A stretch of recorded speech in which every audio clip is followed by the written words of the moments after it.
Hello and welcome back to another video. This video I'm going to be showing you an art lesson that my students typically enjoy, and that is the meaning behind art. So what does art mean? Well, art is not just a way to spend your time creating something pretty. It can be something more than just something pretty to look at. In fact, if you haven't noticed this yet as being part of my students and in my classroom, art takes time, and it takes a lot of time. So it makes sense that artists would actually put a little bit of themselves into their work, because if you think about it, art is very personal. Time is what you spend whenever you are making art, and time is the one thing that you will never be able to get back. You can always play a video game for a little bit longer if your account got erased or the new Fortnite comes out and you have to start over your levels. That's fine. You can always devote more time into that and build that back up. You can always make more money. You can always go back and get more stuff. You can always replace pretty much anything in life except for time. And because of that, artists usually put themselves or stories or meanings or something thoughtful and meaningful into their works. And it can be something as simple as a history, or maybe it's a little story that they want to tell or something like that, or it could be something very personal. Art can show many different things. And actually, the very first artworks, known as cave paintings, which were discovered around they were thought to be made at about 30,000 BC. Cave paintings actually do have a meaning behind them. The story with cave paintings are, during that time in our history, we were what were known as hunter-gatherers. We would hunt out an area, and then we would move on to a new area whenever all the livestock and all of the food was taken out of that area. Well, over time, we developed a method of basically keeping a historical record of all the animals and species that were there. And what that was is we went into caves and we painted pictures of the livestock that we hunted there. So then, say that we traveled for a couple hundred years and we came back to the same area that we were at before. We could go into the caves and we could look around and we could see, hey, here's a cave painting, and it shows that we have antelope and deer and buffalo and all this wonderful stuff that is in this area. And that was a history record for us, so we could see where we previously have been and what was there and the quantity of it. That way, we could look around and we could say, hey, well, there's not that many buffalo here, but this painting says there should be more. Let's move on to a new area and then let this one develop a little bit further so we can come back when there's more livestock there. So that was what the first cave paintings were used for. They were kind of a history marker, if you would. Now, let's move forward into around the 1700 BC area. Now, in this time, there was a lot of wars going on in the world, and there was a lot of different cultures that were popping up and going away every couple hundred years and things like that. The main focus in this time period was actually the Assyrian nation's artworks of the relief sculptures of lions. And the reason why this was very significant was because lions were hunted for sport, typically by kings, and they weren't really thought of as easy prey. If a lion wandered into a civilization, typically they would capture it and they would deliver it to the king so the king could kill it. And it was a sign of dominance, of power. And the reason for that is because back then we did not have sufficient means of protecting ourselves against lions unless you were very wealthy and you could afford the best swords and bows and arrows and things like that. So lions were thought of as being the top predator. And if you went up against a lion, more than likely you wasn't going to come out on top. So the Assyrians actually used their carvings of their lion hunts or lionesses hunts all around the borders of their cities. And they did this as kind of a scare tactic because they actually hunted lions for sport. And it wasn't just the king, it was the king and his officials and people in the army and things like that. They would actually go out and have hunting raids where they would hunt lions for fun. In fact, the king was found in a scroll that was found, was quoted by saying that they actually captured lions and bred them in captivity just so they could use them for hunting purposes, and they would let them loose in their Colosseum museum area, places where they all could congregate together and kill the lions in masses. So this worked as a scare tactic for many years because most nations would look at a lion and go, oh boy, that's a lion. Ooh, that's scary. And then they would look at the Assyrian army and say, oh my goodness, these people hunt lions and they do it for fun? So yeah, it was kind of a scare tactic, and it worked very well. So we see that art can be used as a historical marker. We also see that it could be used to persuade audiences into different lines of thinking.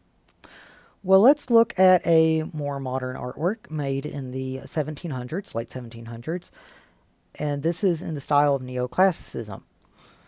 This artwork depicts a popular story from the Roman Empire. I don't know if it is true or not, but the story goes that Rome actually had an agreement with another Italian country.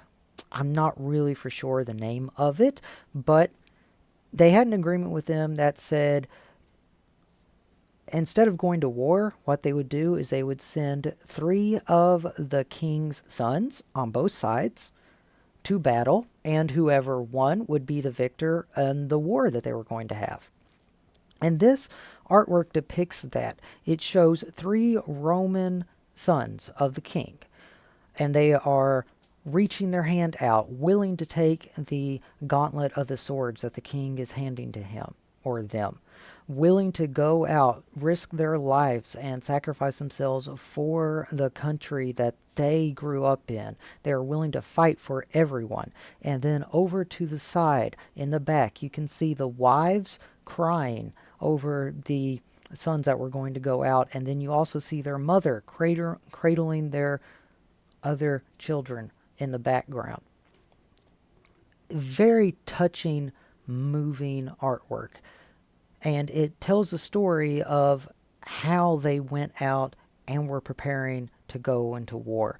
And you could see the determination in their face, the agony of the wives in the on the side of the artwork, and then the father in the middle, praying as he gives the swords to the children. So, tells a very good story. It depicts it, and art can be used to do that as well. Now, let's look at something a little bit more personal. Vincent van Gogh's Starry Night. Now, this is a very famous artwork that many people have seen. What not a lot of people know about this is that this artwork is, as Vincent put it, a reflection of his life and how he thought of himself. So I get into this in another lesson where I talk about Vincent van Gogh and the Impressionist and Claude Monet, and we get into all the neat little details about their lives. But in this artwork, Vincent van Gogh, he's nearing the end of his artistic career.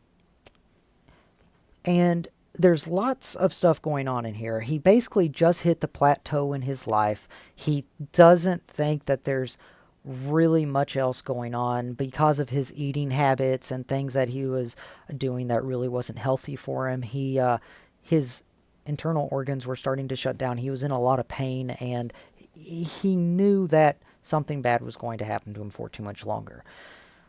In this artwork, he is showing and depicting not only his mood with the blue skies and the colors swirling around, but he's also depicting his life story that he feels like is very reminiscent of another story. And this story comes from the Bible, and it is Joseph and the coat of many colors.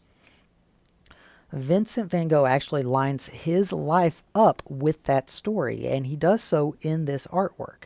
For instance, Vincent van Gogh has many siblings. He has 11 other siblings, and so does Joseph with the coat of many colors. And you can see that in all the stars. There are 11 total stars in the Starry Night painting, and then Vincent van Gogh, he is the 12th one, and he is symbolized as the moon. Now the moon is going to be, it's the biggest and the brightest, and it's shining light down upon the city. That is reminiscent of him saying, hey, look, my other siblings, they're great, but I am going to be so much better. Just like in the original story, whenever the brother was taken away and became a ruler.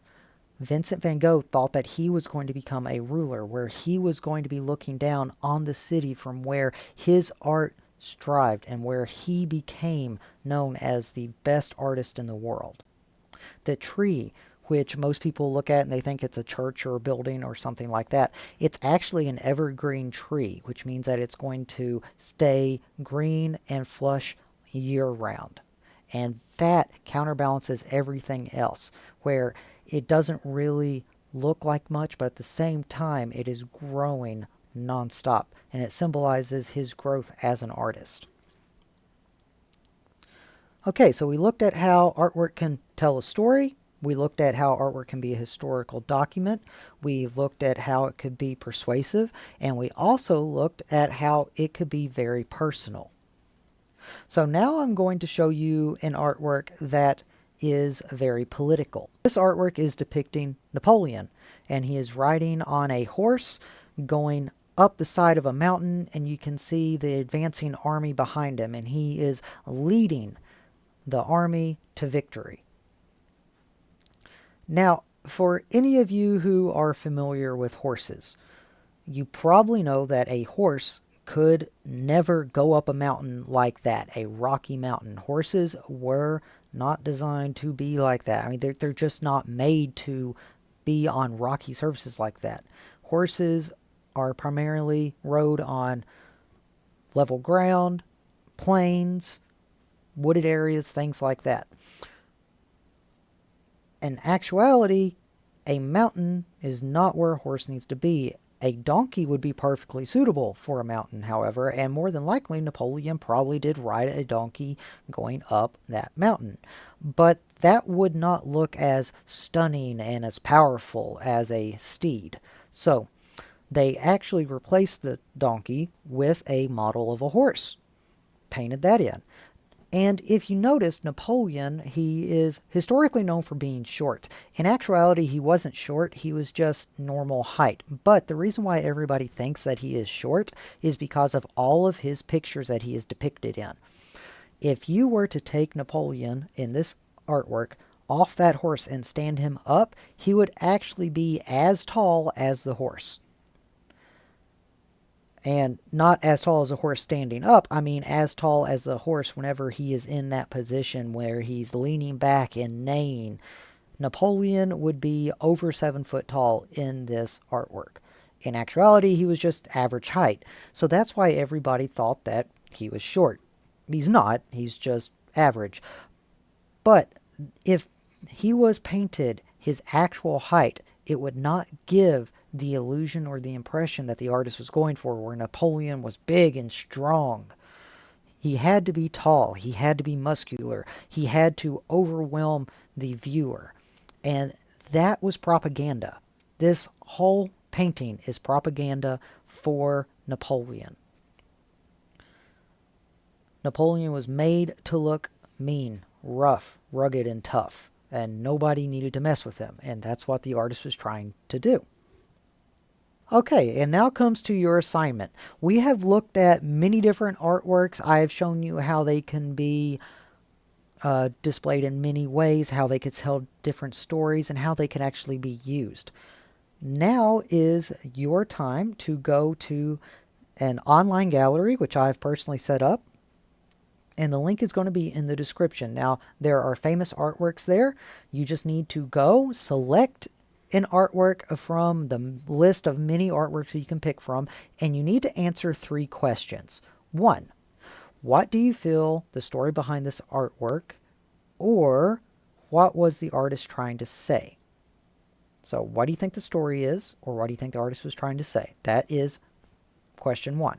Question 2, what feelings or emotions do you feel or are conveyed in this artwork? And question 3, what questions would you ask the artist about this work if you could? Now, please, no cheating. I know we all have the internet and you can look up these pictures and get the correct answer. No, that's not the point of it. The point of this assignment is for you to try to come up with your own understanding of the artwork. So please, go ahead, go to the link, and select one artwork. See if you can come up with this. See if you can answer these questions. And then after you come up with these, go ahead, Google it, look it up, and see if you were right. But have fun with this. Don't think that if you got it wrong that you're wrong. Art is subjective. It is. It could have many different meanings. The only person who knows is the one that created it. Thank you all very much for watching. I hope that this lesson has helped you. I hope that you've learned a lot from it. If you'd like to follow along with us, you can go and you can complete this yourself. Thank you very much for watching. I hope you have a great, wonderful rest of your day.